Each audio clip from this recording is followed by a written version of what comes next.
टीका पर टीका टिप्पणी। नमस्कार, बात मुद्दे की में आपका स्वागत है।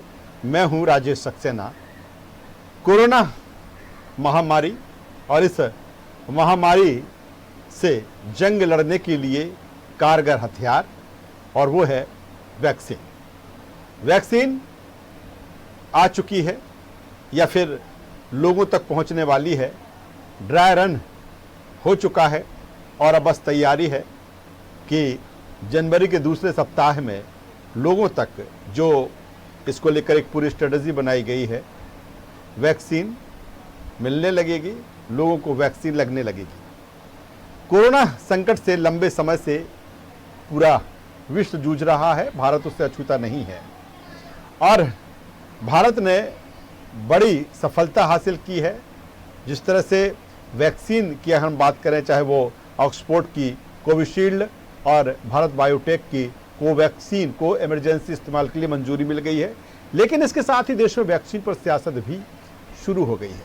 इसे लगवाने को लेकर राजनीतिक वार पलटवार का सिलसिला शुरू हो गया है और तमाम तरह की प्रतिक्रियाएं अलग अलग स्तर पर आ रही हैं। अगर सरकार की बात करें तो सरकार अपने तरह से अपनी बात रख रही है, वहीं विपक्ष के तमाम नेता तमाम तरह के सवाल वैक्सीन को लेकर उठा रहे हैं। आज इसी मुद्दे पर हम चर्चा करेंगे, बातचीत करेंगे। टीका पर टीका टिप्पणी किस तरह से हो रही है, इस पर हम चर्चा करेंगे, बातचीत करेंगे। चर्चा शुरू करें उससे पहले देखते हैं इसी से जुड़ी एक खास रिपोर्ट।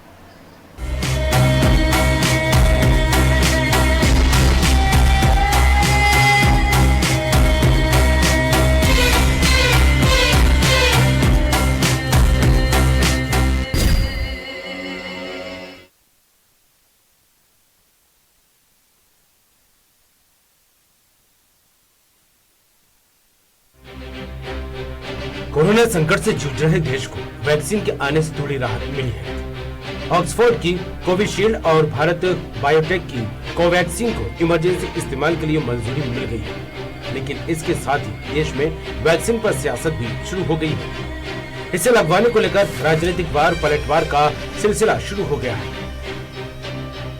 कांग्रेस नेता जयराम रमेश और शशि थरूर ने भारत बायोटेक की कोवैक्सीन को मंजूरी देने पर सवाल उठाया और कहा, भारत बायोटेक पहले दर्जे की कंपनी है, लेकिन यह हैरान करने वाला है। वहीं इसे लेकर बसपा सुप्रीमो मायावती सरकार के साथ खड़ी नजर आई, तो सपा सुप्रीमो अखिलेश यादव ने इसे बीजेपी की वैक्सीन बताया। मैं तो नहीं लगवाऊंगा अभी वैक्सीन, मैंने अपनी बात कह दी और वो भी बीजेपी लगाएगी, उसका भरोसा करूंगा मैं? अरे जाओ भाई।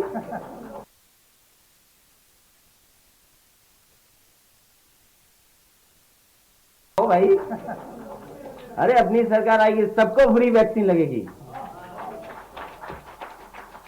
हम बीजेपी का वैक्सीन नहीं लगवा सकते। ये भाजपा की वैक्सीन नहीं है, ये कोरोना की वैक्सीन है। भाजपा की वैक्सीन तो सन 2017 में लगी थी और उसका असर 5 साल रहता है। अब 2022 में फिर लगेगी, उसका भी असर 5 साल ही रहेगा। कृपा करके इनको इस टीके की जरूरत नहीं है, ये टीका नहीं चाहिए, ये टिप्पणी वाले लोग हैं। और जैसे मैंने तय किया कि मैं वैक्सीन अभी नहीं लगवाऊंगा, पहले बाकी को लगे, इसके बाद अपना नंबर आए तो जो प्रायोरिटी ग्रुप्स है उनको लग जाए। उस व्यवस्था को भी बनाने में हम सबको जुटना पड़ेगा। वैक्सीन को लेकर देश में सियासत इतनी बढ़ गई है कि भारत बायोटेक के एमडी को सामने आकर कंपनी के प्रोफाइल और उनके वैक्सीन बनाने के क्षेत्र में अनुभव के बारे में बताना पड़ा। Many people says that I am not transparent in my data. I think people should have patience to read internet and look at what our articles are and how many articles we publish. More than 70 articles have been published in various international journals, one of the top journals in the world. Vaccine को लेकर राज्यों में dry run शुरू हो गया है और जल्द ये लोगों को लगने भी लगेगी, लेकिन सियासतदान इस पर राजनीति से बाज नहीं आ रहे हैं। हालांकि सरकार का दावा है ये वैक्सीन नए स्ट्रेन पर भी कारगर है, लेकिन टीके पर टीका टिप्पणी जारी है। News world desk.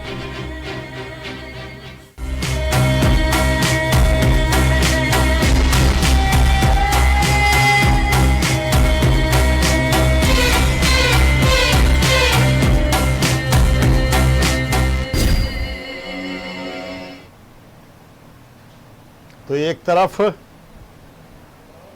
एक तरफ वैक्सीन से देश के लोग उत्साहित हैं, आम लोग उत्साहित हैं, और लंबे समय से जो इंतज़ार किया जा रहा था वैक्सीन को लेकर कि कोरोना के खिलाफ एक कारगर हथियार मिले, वो वैक्सीन मिल चुकी है।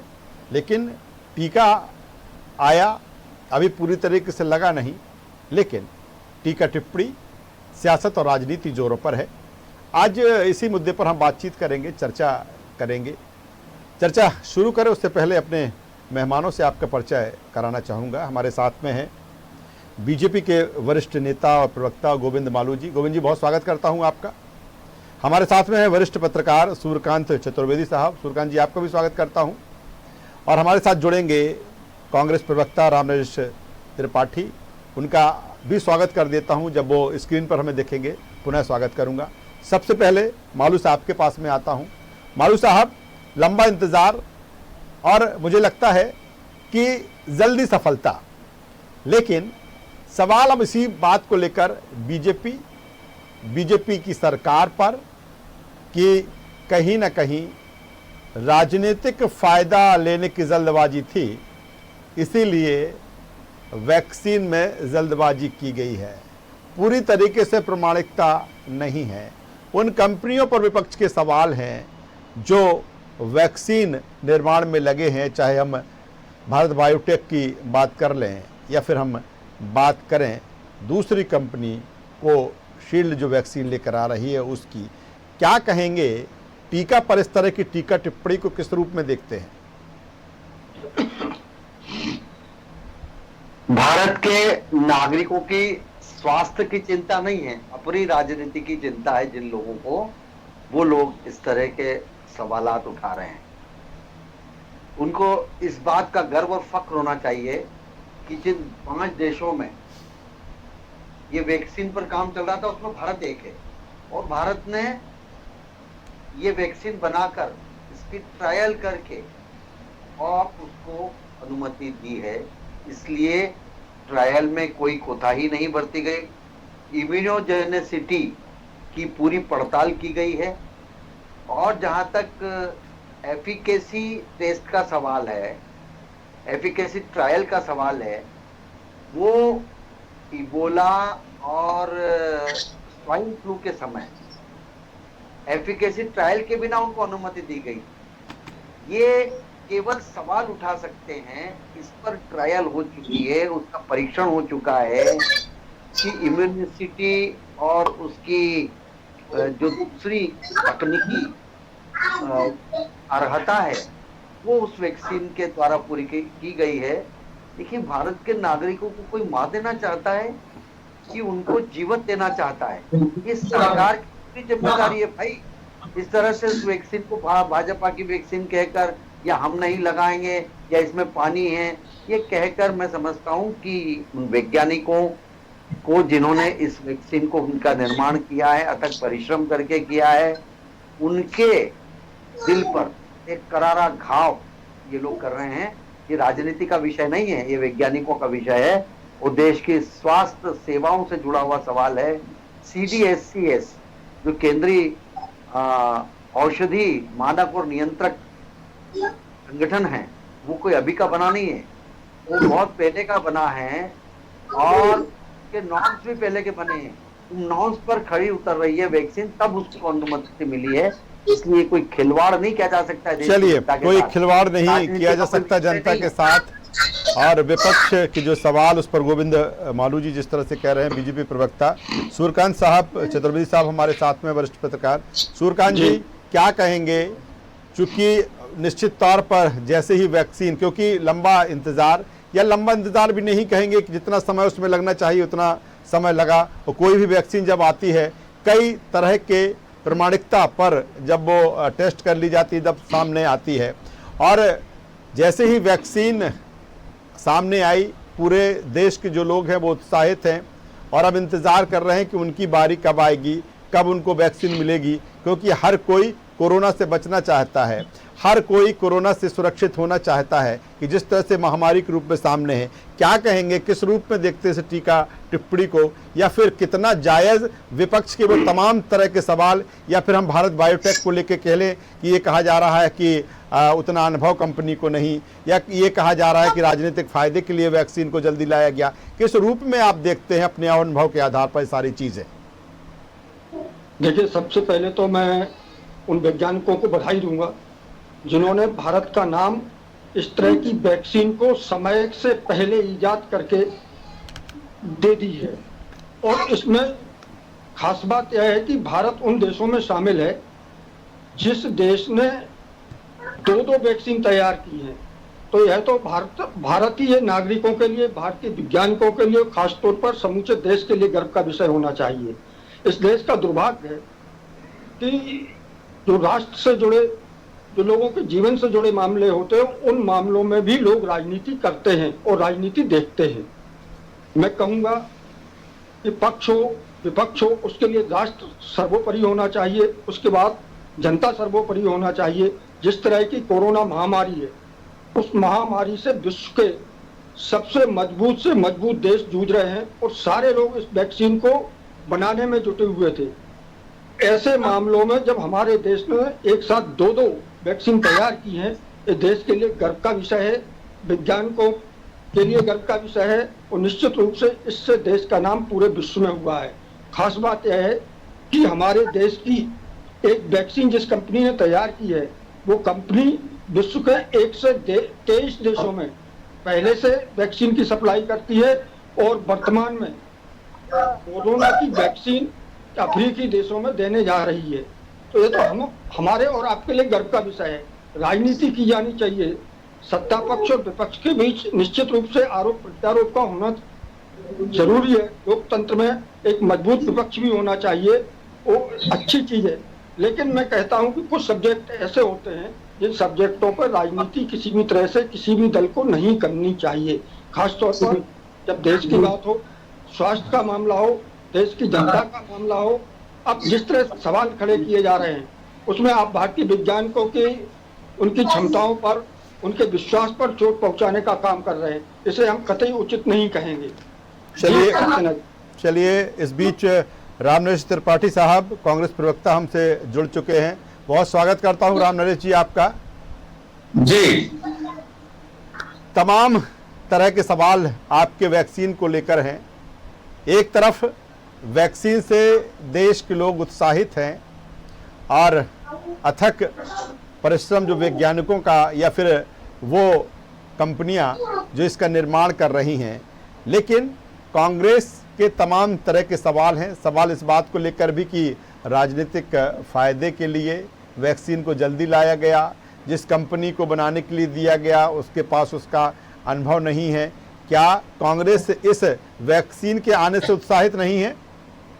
नहीं, इसमें दो मत नहीं। वैक्सीन भारत के महान वैज्ञानिकों ने कम समय पर बनाया। वैज्ञानिक इसलिए इसके लिए बधाई के पात्र हैं। पूरा देश इस महामारी से पीड़ित है, दुखी है, परेशान है, चिंतित है, लोगों की नींद हराम है।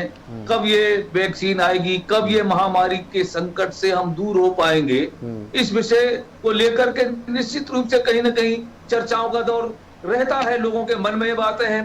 अब इसमें कोई पार्टीगत बात नहीं है। ये तो देश व्यापी महामारी, विश्वव्यापी महामारी को दूर करने के लिए जिन वैज्ञानिकों ने ये वैक्सीन बनाया, वो निश्चित रूप से बधाई के पात्र हैं। अब ये बात अलग है कि सत्ता पक्ष के लोग उस वैक्सीन के उपयोग का, उसके निर्धारण का, उसके वितरण का अपने राजनीतिक लाभ ले, ये एक अलग विषय है। लेकिन इसमें दो मत नहीं। हमारे जहां तक जनमानस का विषय है, तो जनमानस में तो वैक्सीन कितने जल्दी हमको मिले और इस महामारी से हम निजात पाए, इस बात की उत्सुकता है और इस बात के लिए लोगों में प्रसन्नता है कि भारत में वैक्सीन अन्य देशों की अपेक्षा शीघ्रता से आ रही है। इसमें दो मत नहीं। लेकिन ये समीक्षा का विषय जरूर होना चाहिए। लेकिन रामनरेश जी एक लाइन पे बात करना चाहूंगा। वो बात आप भी कर रहे हैं, वो कांग्रेस भी कर रही है कि राजनीतिक फायदे के लिए इसका इस्तेमाल किया जाएगा, क्या किया जा रहा है। इसको कैसे राजनीतिक फायदा हम मान लें? वो तो वैक्सीन तो सबको मिल रही है। बीजेपी, वो कांग्रेस, वो सपा बसपा देखते थोड़ी वैक्सीन दी जा रही है। राष्ट्र के हित में की गई किसी भी बात का वो राजनीतिक फायदा लेना चाहते जी। हैं, चाहे मंदिर निर्माण हो और चाहे देश के लिए कुर्बानी देने वालों की बात हो, तो वो तो स्वाभाविक है और उसको जनता समझती है। लेकिन इसमें दो मत नहीं, किसका वितरण कब होगा, कैसे होगा, किसको पहले मिलेगी, किसको बाद में मिलेगी, ये तो सरकार का दायित्व नहीं। लेकिन एक पार्टी ये कह देती है, राम नरेश जी, एक पार्टी ये कह देती है ये तो बीजेपी की वैक्सीन है। क्या वैज्ञानिक बीजेपी जो विशेषज्ञ है, बीजेपी कांग्रेस या सपा बसपा देखकर वैक्सीन बना रहे हैं?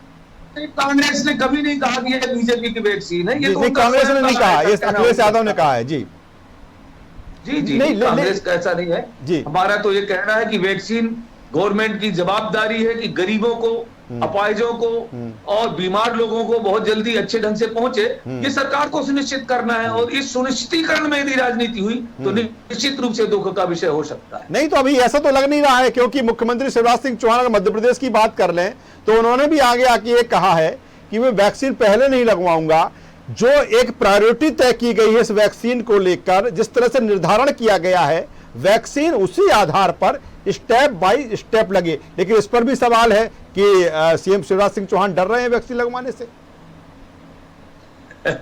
ये वो जाने, बाकी देश नहीं, ये कांग्रेस ने कहा है, ये कांग्रेस ने कहा है, ये आपके लीडर, एक लीडर हैं आपके पूर्व मंत्री, उनका बयान आया है। माननीय मुख्यमंत्री जी को घोषणा कर देना चाहिए कि सबसे पहले उन गरीबों को दी जाएगी जो इसके लिए पात्र हैं।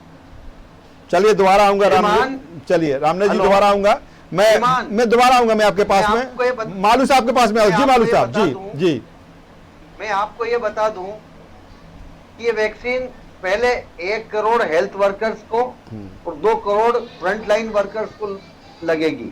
31 इसके मेन हब बनाए गए हैं और 28,000 वैक्सीनेशन पॉइंट बनाए गए हैं। इसका जो ट्रायल रन है वो पूरा हो चुका है। तो इसलिए सरकार की जवाबदारी है कि पहले जिनको जरूरत है उन्हीं को लगाई जाएगी। ये कोई राजनीति का विषय नहीं है, देश की स्वास्थ्य सुरक्षा का सवाल है। और जहां तक सरकार की चाक चौबंद नीति और व्यवस्था का सवाल है, यदि व्यवस्था पर वो अपनी नजर रख रहे हैं और उसको ऐसी चाक चौबंद कर रहे हैं कि वो उन व्यक्तियों तक पहुंचे, और ट्रायल रन भी इसीलिए क्या किया गया कि वो किस तरह से व्यवस्थित वहां तक की जो प्रक्रिया है उसमें कोई बाधा ना आए, क्योंकि बाधा आएगी तो वही लोग उसकी छिद्रान्वेषण करेंगे और टीका टिप्पणी करेंगे और लोगों तक भी उसका लाभ नहीं पहुंचेगा। तो सरकार ने अपने तक पूरी तरह से लोगों तक ये पहुंचे, सुरक्षित ढंग से पहुंचे, तेज गति से, त्वरित गति से वैक्सीन लगे, इस बारे में जो प्रशासन तंत्र की कसावट लाए हैं उसका निश्चित ही भारतीय जनता पार्टी की सरकार को इसका श्रेय जाएगा ही, क्योंकि ये स्वास्थ्य से जुड़ा हुआ मामला है और हम सबकी जिम्मेदारी है कि हम उसमें सहयोग करें। चलिए सुरका साहब के पास में आता हूँ। सुरका जी, इसमें एक चीज काफी चूंकि वैक्सीन निश्चित तौर पर एक बड़ा प्रोजेक्ट, क्योंकि पूरे देश के लोगों तक इस वैक्सीन को पहुंचाना, न केवल पहुंचाना बल्कि व्यवस्थित तरीके से इसका चाहे परिवहन की बात कर लें या फिर इसके रखरखाव की हम बात कर लें, जो तमाम तरह की बातें हैं, टेम्परेचर को लेकर आई या तमाम सारी चीज़ें हैं। इसके साथ ही जनता की क्यूरी भी, मुझे लगता है कि क्यूरियोसिटी भी बहुत ज़्यादा बढ़ गई है।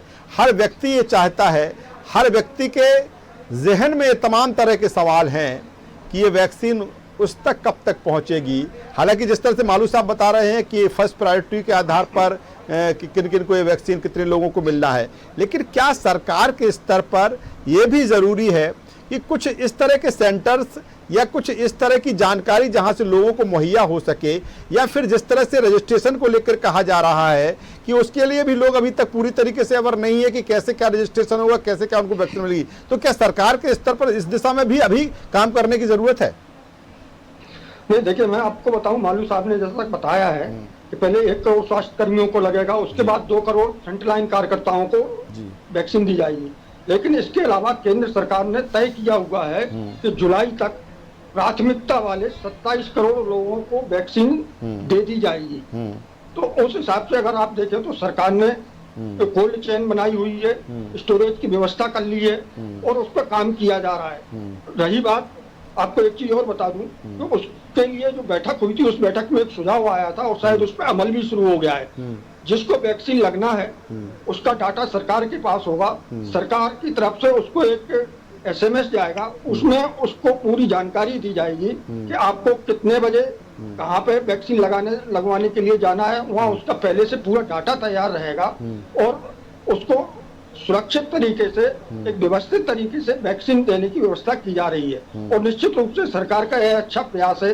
अब 1 अरब 33 करोड़ वाले इस देश में एक साथ या एक बहुत जल्दी वैक्सीन देना तो संभव है नहीं, क्योंकि उत्पादन क्षमता कंपनियों की जितनी है उसमें उन्हें देश के साथ साथ अपने उन सहयोगी देशों को भी वैक्सीन की सुविधा प्रदान करनी है जो भारत की ओर लंबे समय से टकटकी लगाकर देख रहे हैं या भारत से सहयोग मांग रहे हैं। तो इसलिए लोगों को थोड़ा इंतजार तो करना होगा, लेकिन सरकार ने उसमें जो प्राथमिकता तय की है उस प्राथमिकता के हिसाब से मुझे लगता है कि लोगों को बहुत जल्दी, खासतौर पर उन लोगों को जो बुजुर्ग हैं या बीमार हैं, किसी अन्य बीमारी से ग्रसित हैं, या जो कोरोना की लड़ाई में, इलाज में सामने मजबूती से खड़े होकर लोगों का इलाज कर रहे हैं, उनकी सेवा कर रहे हैं, उन्हें लगाया जाना सरकार की प्रायोरिटी है और निश्चित रूप से इसी तरह की प्रायोरिटी होनी भी चाहिए। क्या सूर्यकांत जी, इसका कितना असर आप देखते हैं कि लंबी मेहनत, लंबी जद्दोजहद वैज्ञानिकों के द्वारा और फिर कहीं अथक परिश्रम के बाद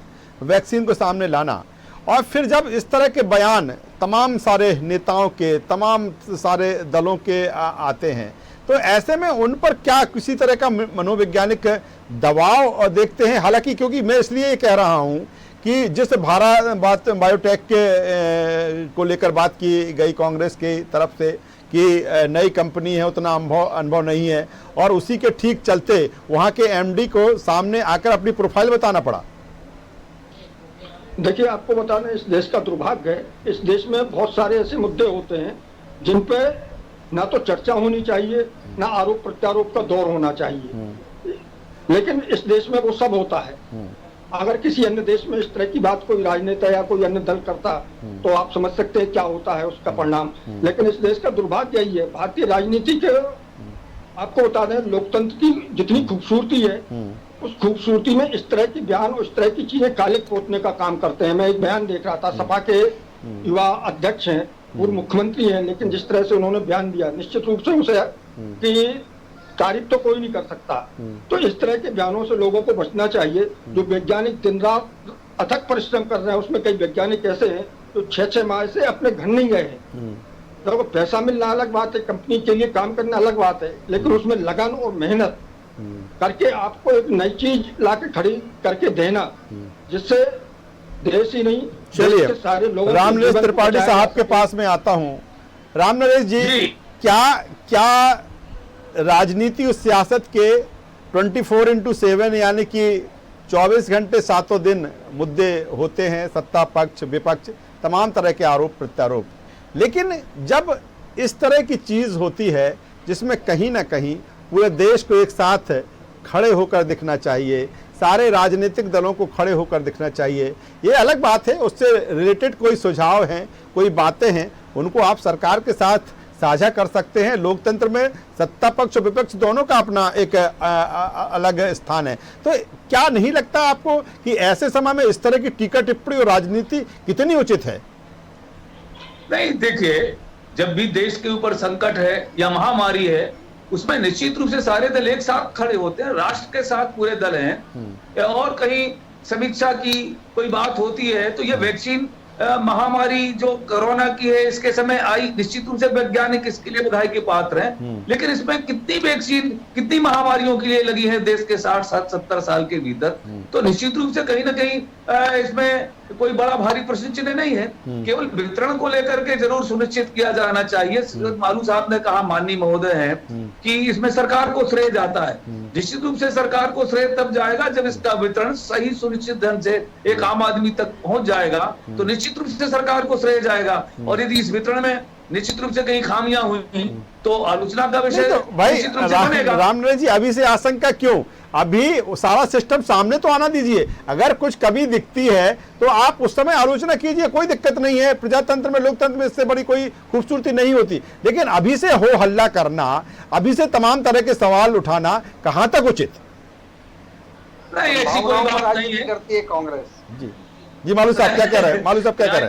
राजनीति तो मालू साहब आप ही कर रहे हैं। अभी से आप करेगी सरकार को भावनाओं पर श्रेय राजनीति जाएगा, करती। वैज्ञानिकों को श्रेय जाना चाहिए। भारत की जनता ललायत है कि नहीं, कितने जल्दी वैक्सीन हम भी तो बोल कह रहे हैं, पीड़ा का मिलाप ले लिया जाए। हमको श्रेय जाना चाहिए। चलिए, तो वक्त पूरा हो चला है और निश्चित तौर पर मोदी जी ने वैक्सीन थोड़ी बनाई, वैज्ञानिकों ने बनाई है और वैज्ञानिकों को पूरा वैज्ञानिकों ने बनाई है, वैज्ञानिकों ने। चलिए, तीनों मेहमानों का, रामेश त्रिपाठी साहब आपका, गोविंद मालू साहब आपका, सूर्यकांत चतुर्वेदी साहब आपका, तीनों मेहमानों का शुक्रिया अदा करना चाहूंगा। तो कुल मिलाकर वैक्सीन ड्राई रन पूरा हो चुका है। अब जनता के बीच या फिर जो एक स्ट्रेटजी बनाई गई है, रणनीति बनाई गई है कि कहां सबसे पहले किसको ये वैक्सीन लगना है, अब उसकी तैयारी है। उसको लेकर जो सारी चीज़ें हैं वो अंतिम दौर में है और अगले हफ्ते से वैक्सीन का लगना, टीके का लगना शुरू हो जाएगा। लेकिन टीका पर जिस तरह से टीका टिप्पणी हो रही है, कहीं ना कहीं उस पर भी तमाम तरह के सवाल हैं। हालांकि ये सच है कि जो वैज्ञानिक हैं, जो दिन रात इस काम में लगे रहे और उसके बाद आज वैक्सीन सामने जल्द कम समय में सामने आई है और वो बधाई के पात्र हैं। लेकिन सवाल विपक्ष की तरफ से या फिर सत्ता पक्ष की तरफ से जो दलीलें हैं वैक्सीन को लेकर, वो निश्चित तौर पर इस भरोसे के साथ जनता को बताई जा रही हैं कि नहीं, वैक्सीन उनके लिए पूरी तरीके से सुरक्षित है। लेकिन विपक्ष की टीका टिप्पणी भी सामने है। हमारी इस चर्चा में बस इतना ही। न्यूज़ वर्ल्ड पर खबरों का सिलसिला लगातार जारी है, बने रहिए हमारे साथ। नमस्कार।